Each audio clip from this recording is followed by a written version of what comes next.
Hey, oh yeah, Mary. Did you see the Heineken's latest ad, Back to the Boss? I heard it is a global initiative aimed to support the hospitality, food, beverages industry around the world. Yes, they're actually doing it to encourage reopening of bars and restaurants, while reminding consumers to respect the new normal during their good night out. I have watched it already. So Heineken acknowledges that it is at bars and restaurants where their products are being consumed, so it aims to return the favor. By reminding its consumers about social distancing while drinking, when they are more likely to forget about it while having fun. So the ad has been released online in 3 different variations of 60 seconds, 30 seconds, and 15 seconds. But looking from a different perspective, right, Heineken lacks concern and compassion for the consumer's health, especially during this pandemic and their safety in general, Think about it. There's a high chance for overconsumption or low tolerance consumers getting too overwhelmed with the alcohol content, making them unintentionally neglecting the social distancing or any SOPs that should be taken. Hence, the advertisement, which is supposed to advocate for socially responsible drinking, is contradicting itself altogether. Drunk people, when brought home to rest, right, will not be sober enough to clean themselves up, sometimes requiring other members of the household to assist. Either way, both involve the spreading of germs or worse, coronavirus all over the household and to the other family members. Yeah, and Hey, shush, let me finish.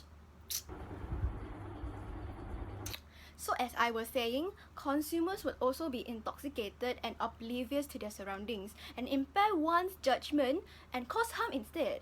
For example, this has led to many bar fights and accidents to happen, such as drunk driving or as simple as falling over a rock and injure themselves while being unconscious. Many incidents such as rape, sexual abuse, domestic abuse have also occurred over excessive alcohol consumption. looking from the consumer's perspective, right, Heineken is actually really clever in selling their ideology in our culture. In fact, they are much more talented at selling an ideology than the actual product itself.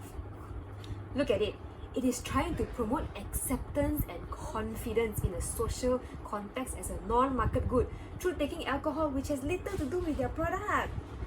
Consumers will often find that their motives for their purchases of alcohol have consistently been disappointed and unsatisfied.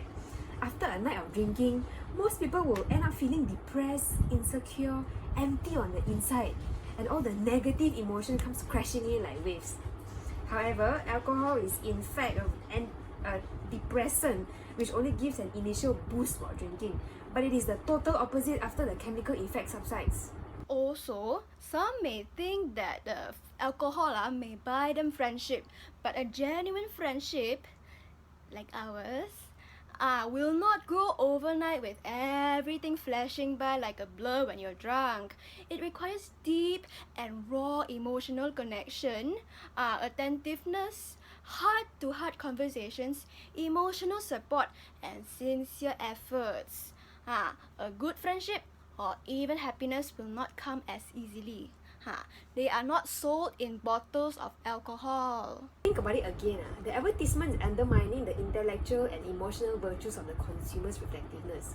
It is a known fact that excessive alcohol consumption damages one's health. If that is not good enough, the government has billboards and advertisements placed all over the highways, residential areas, and even commercial breaks, regarding the negative effects of alcohol consumption. Schools have been incorporating this topic in the student syllabus at a young age to raise awareness and provide basic historical perspectives of alcohol and its behavioral problems. Some more, many higher education institutions and workplaces enforce strict policies regarding intoxication within their grounds. All these measures have explicitly implied the negative effects of alcohol. So it is in the consumer's own discretion to neutralize harmful effects of alcohol when they are made fully aware of its complication that it may cause. Besides, we humans are capable of resistance. It is all about the mind. But I never said it's easy, Oh, yes, that I agree. And also, sneer group pressure, which is so inherent in our society nowadays, often induces the negative mindset.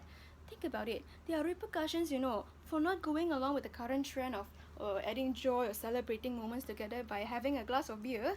Well, I drink tea lah, I drink tea. And in this case, Heineken just so happens to be the culprit of this trend. And the consumers, they constantly seek approval and to fit into social groups, even if it means going against their own beliefs. They have all essentially become the enforcers for the advertisers like Heineken already. Hey, it looks like our thinking is still as sharp as 20 years ago. Hey, how's your daughter doing?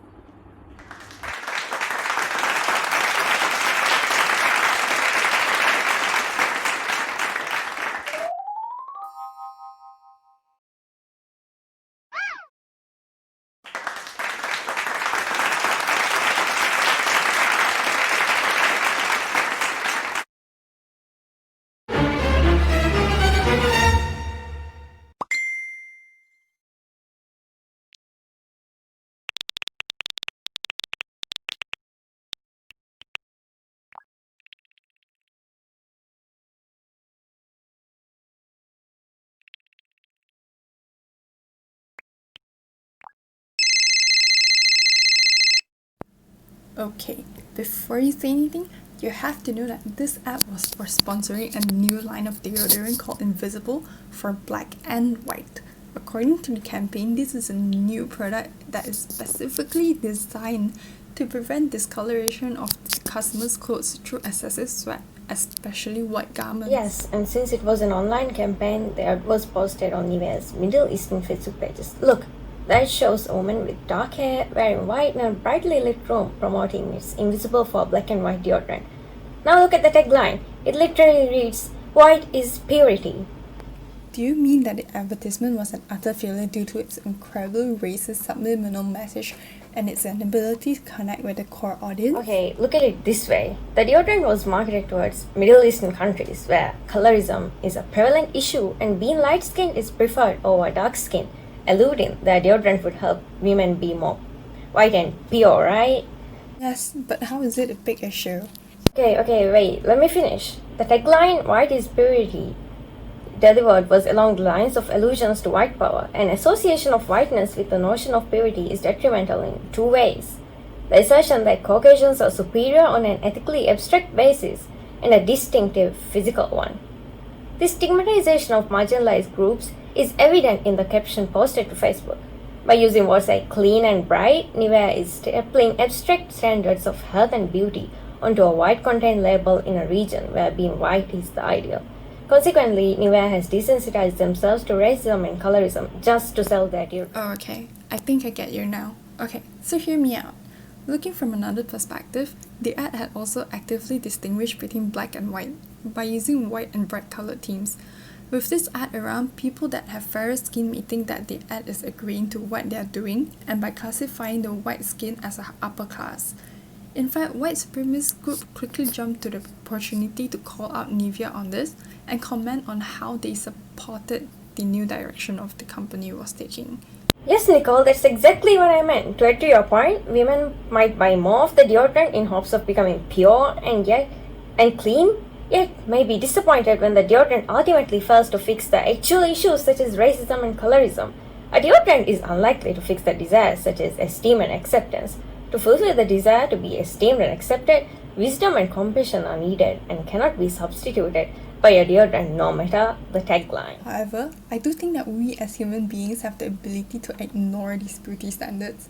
It is the low self-esteem and self-acceptance that stems from within the individual which is reflected in their purchasing patterns.